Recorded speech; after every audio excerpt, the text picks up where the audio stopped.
Michael, stand by, please, because I like to bring you in with the way that people are used to hearing you come in. All right? Sure. And let me just say that Michael is someone who writes for the Marina Times. He is the culture blaster in social media, and he comes and goes on a rainbow. Michael Snyder, everybody. Woo! Oh, hey, for the record, that rainbow tickles. Now, Michael. Yes, sir. I know Halloween is approaching. Oh, dude. And you're a horror movie guy. In case you're wondering, this is my favorite time of year. I mean, honestly, I'm digging the autumn. I'm embracing climate change, the annual summer into fall variety, not the apocalypse. I'm not okay, into that. I see. All right. I think we still have a year or two before that happens.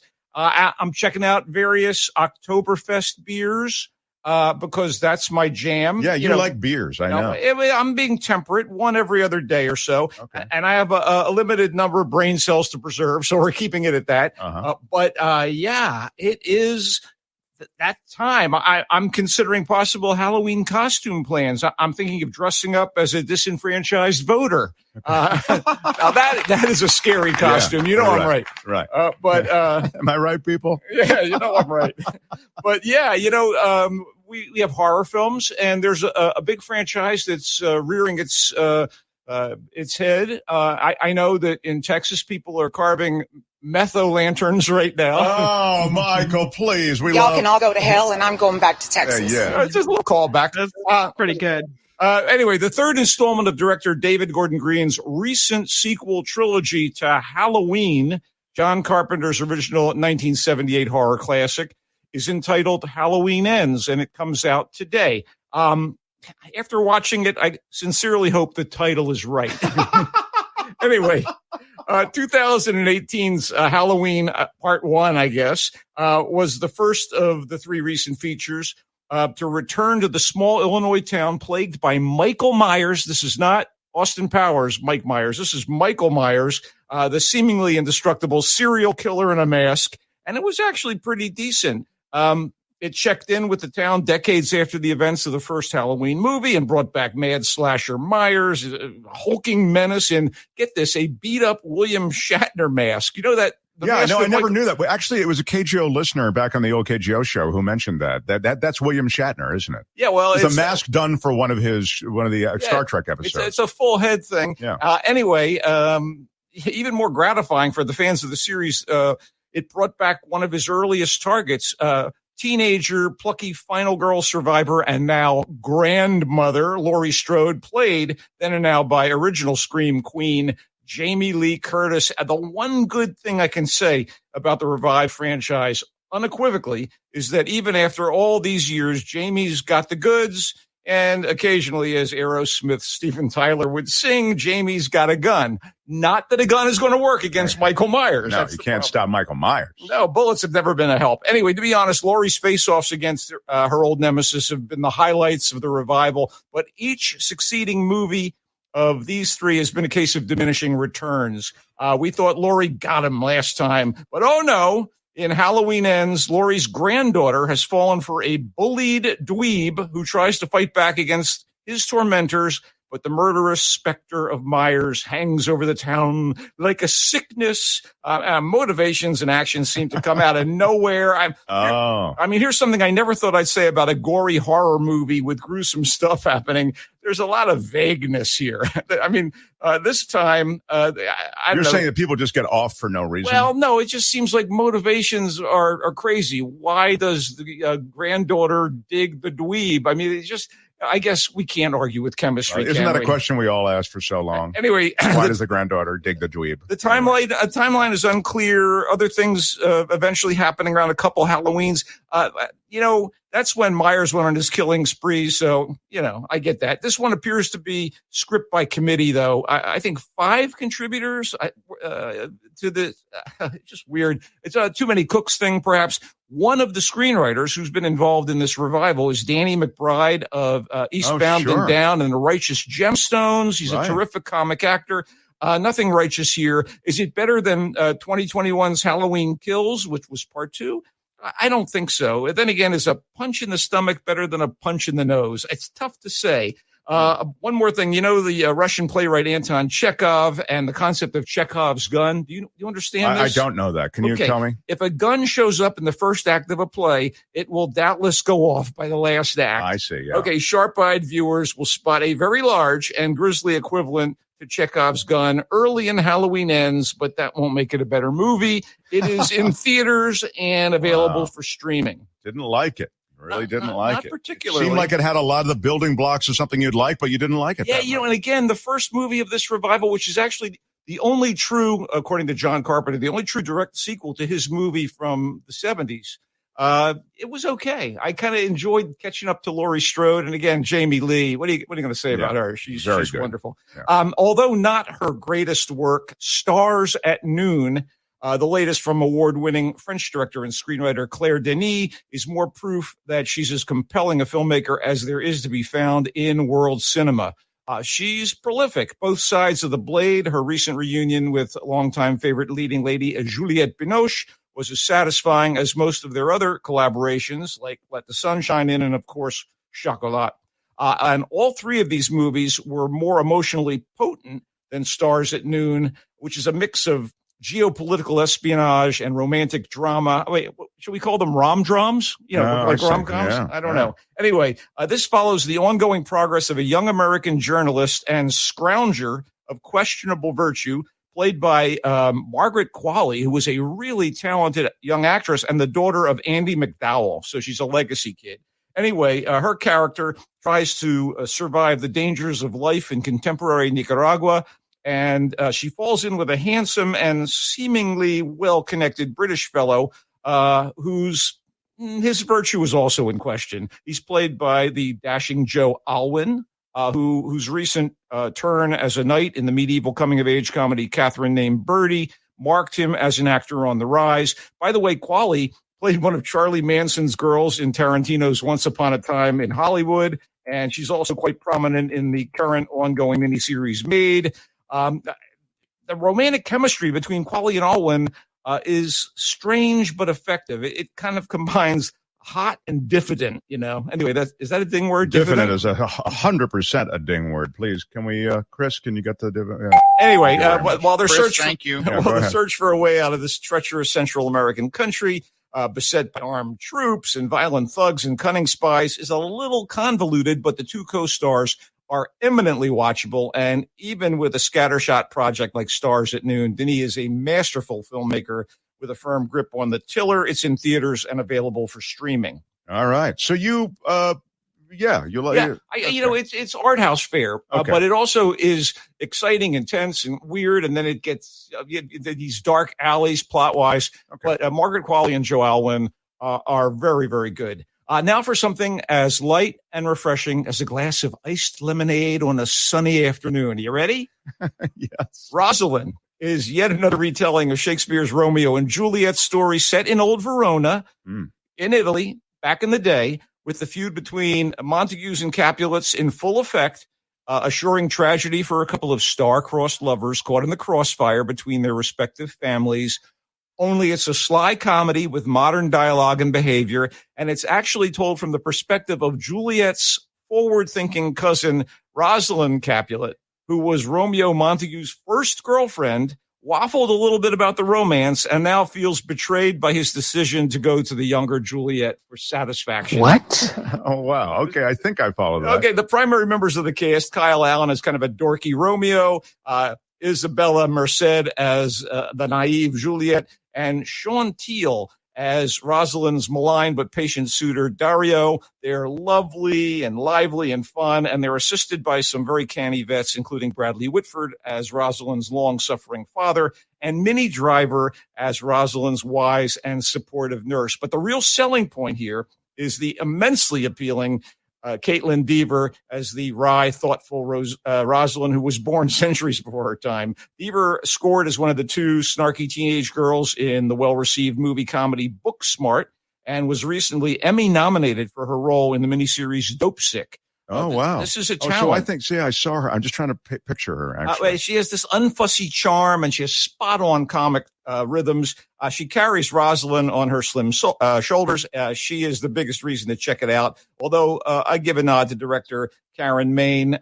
She keeps things cantering along in jaunty fashion. Oh, my God. Is Rosalind essential viewing? Did we need it? Not really, but it is a breezy, entertaining watch for tweens and their elders, for sure. It's streaming on Hulu, so if you have a Hulu access situation, watch away. That's where to see it. Okay. Yes, sir. It's also in theaters or just on Hulu? No, just on Hulu. Okay. Very good. How about a Korean film noir that is sure to be in the discussion of the year's best movies? Wow. Now we have the gem of the quartet of new films coming out this weekend. Okay. Decision to Leave is the latest from the superb and sometimes twisted director-screenwriter Park Chan-wook, whose Old Boy, The Handmaiden, and Lady Vengeance are among my all-time favorites. Decision to Leave doesn't quite crack that top three, but damn, it is a corker. A crime thriller and a doomy romance that merits every second of its 2-hour and 18-minute running length. So here's the situation. The death of a man who fell, jumped, or was pushed off a mountain peak in South Korea brings a troubled detective, a guy named Hae-jun, to investigate. The cop suspects the man's beautiful wife, Seo-rae, of murder, and she might as well have a sign around her neck that reads "Femme Fatale." You know, it's one of those situations. Right. Of course, the detective. The two fall in love? Sure. Yeah, Well, okay. Not do in they love, but fall in love? Passion. Do they fall in love? Okay, I see. Okay. The detective is drawn to her, even as his relationship with his own wife is on life support. Soon, Detective Hae-jun is tailing and doing surveillance on the widow Seo-rae, obsessed with her in a way that made me think of Jimmy Stewart's character in Hitchcock's Vertigo. Oh, sure. So San Francisco. Yeah, I wanted to get that San Fran thing in there.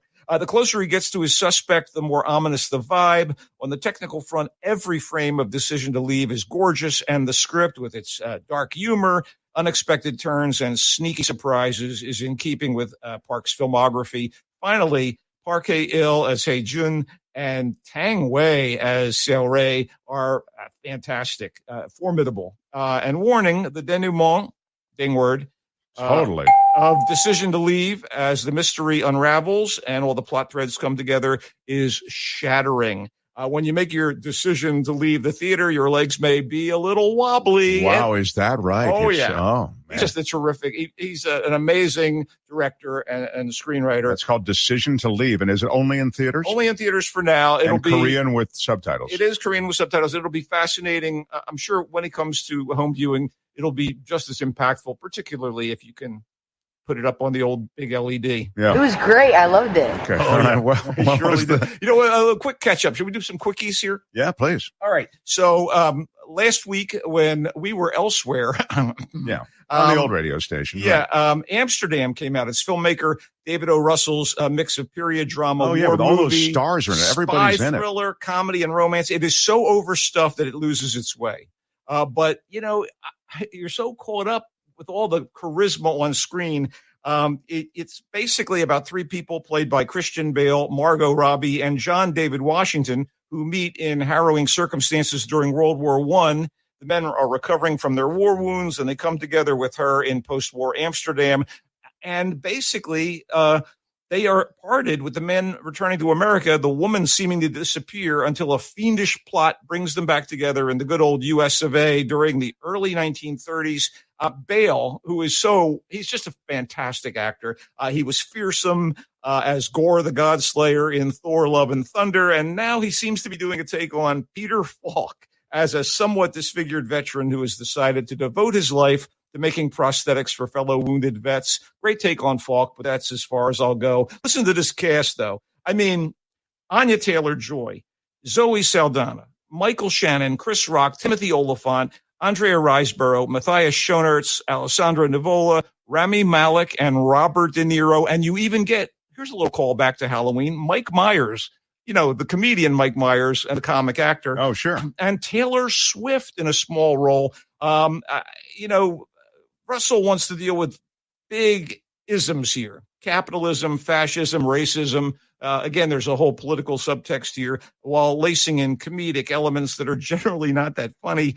You know, it's just not as engaging It as I sounds would like have liked. you wanted to like it, and it Yes. sounds like there are some standout performances, but it just doesn't work. Russell has a great directorial flair, and the charisma of the cast give this somewhat gravitas. But when it comes to thrills and inspiration or relief over the way things play out, it's minimal. Anyway, still, I sat there and gobbled it up. Right. So Amsterdam, and you can see theaters. Amsterdam where theaters.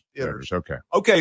Let's be quick have about another. this. Yeah, let's move it along. But I love that. I love where you're going. So far, just to review where we are, one really need to see it movie. Right. The others are sort of in other categories. We'll get to it in a second. I won't review. Tar is one of the best movies I've seen this year. It's up there with Decision to Leave as far as I'm concerned. It's the dramatic portrait of a talented, immensely successful woman, Lydia Tarr, who's a pioneering, world-renowned orchestra conductor and a scholar at the height of her career. Played by Kate Blanchett. This is a tour de force, and Lydia seems to have it all. She's in charge of a major orchestra in Berlin, about to conduct the high-profile performance of Mahler's Fifth Symphony. She's acknowledged as a Mahler expert. She has an eagerly awaited book about to be published, and she and her wife, who, by the way, is lead violin in the Berlin Orchestra, are devoted to raising their elementary school-aged daughter. But Lydia has had to surmount so many obstacles to get where she is that she's arrogant to the point of rolling over anyone who doesn't agree with her perspective and philosophy, doesn't let her do what she wants. And that attitude, coupled with her appetites, could bring her down in tragic fashion, especially in our age of cancel culture. Even, a gay woman in a powerful position, if she kind of screws up, she's going to have blowback. I have to say, this methodically goes from slow burn to blistering. Blanchett does award-worthy work throughout. This is Oscar bait, and it deserves the label. Tar was written and directed by Todd Field, who has actually made only two previous movies as a writer-director. In 2001, he did In the Bedroom, and in 2006, he did Little Children. They were also scorchers like Tar. Field doesn't make a lot of movies, but when he does, oh, man, and with Tar, he delivers big time once again. It's in theaters in New York and Los Angeles and opening wider to the Bay Area and other markets this weekend or in the next weekend. Yeah. You want to squeeze one more in? I think so. A Triangle of Sadness, because, you need a laugh now and again. And this is one of those movies where I actually laughed out loud as I watched it. And it's from an unconventional source in many, many ways. Scandinavian director and screenwriter Ruben Östlund, who has made, he's like Park Chan-wook. This guy is one of my favorite global directors. And he made The Square and Force Majeure, which were absolutely bonkers and amazing. I remember The Square. What was Force Majeure? Force Majeure is about an avalanche and a family on vacation in the Alps who has to deal with this avalanche. And they try to remake it with Will Ferrell here, right? Yeah, and it was done poorly. Yeah, exactly. With Will Ferrell and Tina Fey. Yeah, go ahead. But anyway, The Square was about an art curator, and they are really, really funny movies and really kind of dark. And he justly won the Palme d'Or, top prize at the Cannes Film Festival for his new one, Triangle of Sadness. This is darkly hilarious, a comedy of manners, mores, and class division. We need a couple of the beautiful people, a handsome but struggling male model and his gorgeous girlfriend, who is a more successful model and social media influencer. And we join them on a luxury cruise with an obsequious crew. Yep. Okay, obsequious. Helmed by a lunatic captain played by Woody Harrelson. The other passengers on the mega yacht are, for the most part, the super wealthy people used to being waited on by the deferential servants. But in the middle of the trip, nature and the seamy side of humankind get ugly. And so does the situation. And I mean really ugly. I mean hilariously ugly. The result is killer social satire that brought to mind the discreet charm of the bourgeoisie, and the original swept away. I would say Triangle of Success deserves to be thought of alongside those classics. And as far as I'm concerned, it's funnier than either of them. Östlund scores again. Triangle of Sadness is in theaters. Wow. So, yeah, we've got some good stuff. You finished strong. Triangle of Sadness won the Palme d'Or. Michael really likes it. All the humor and the virtuoso filmmaking of the prior two from that director. Yeah, Ruben Östlund. Yeah. Tar, though, is his standout offering. Kate Blanchett, written and directed by Todd Field. It's in theaters. Amsterdam, the overstuffed attempt at putting all of those charismatic figures on screen, gets you with the charisma, but then lets you down is what my sense of it is with the actual offering. So Amsterdam, probably missable is what I was getting from you.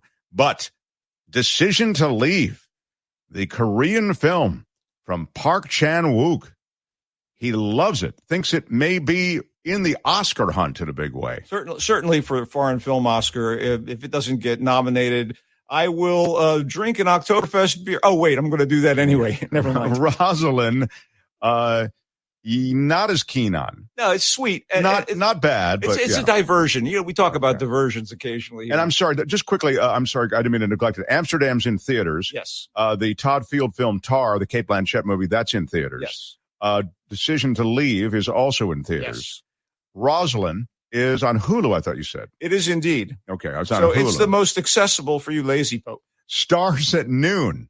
Missable is what I got from you on that. It's made by a very talented filmmaker, and I was caught up by the performances. And I like the setting. Nicaragua, they're being chased by the authorities. It has its moments. But again, little. It was great. I loved it. Okay, well, so it's like it's a skosh above Amsterdam in terms of convoluted movies. All right.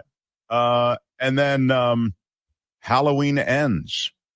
Sadly, didn't really hit the ball as a sequel. No, it did not. By the way, speaking of Halloween and horror movies, my column in the current Marina Times is all about various horror movies that you can check out, some of which are considerably better than Halloween Ends, and including in that list, Werewolf by Night on Disney Plus, which is part of the Marvel universe, but a standalone paying homage to 30s and 40s Universal horror movies with Gael Garcia Bernal as the beleaguered werewolf by night. Wow. So you like Werewolf by Night? I really got a kick out of it. Plus. It's an hour-long special on Disney Plus, just to keep the old streaming why services not? in the mix. I will say, Michael, on the text line, because people can still text on YouTube. Why don't you just text it?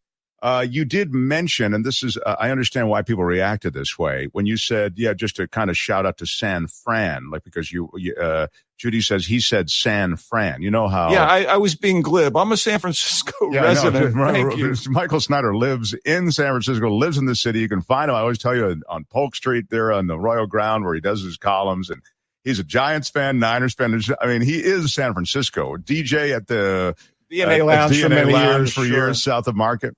So back in the day, people. Back in the day.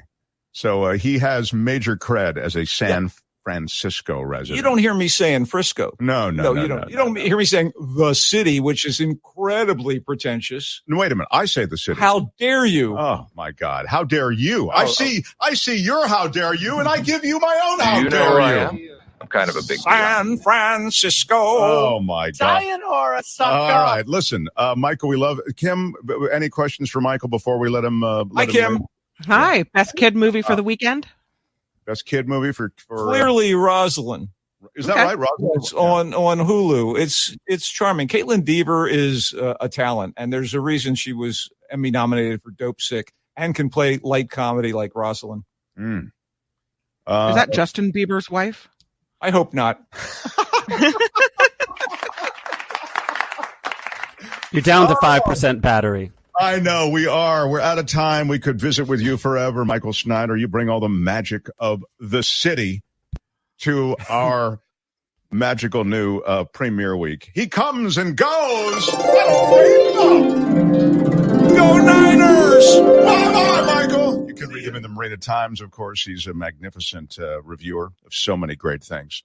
Love having him in on Fridays here on the Mark Thompson Show.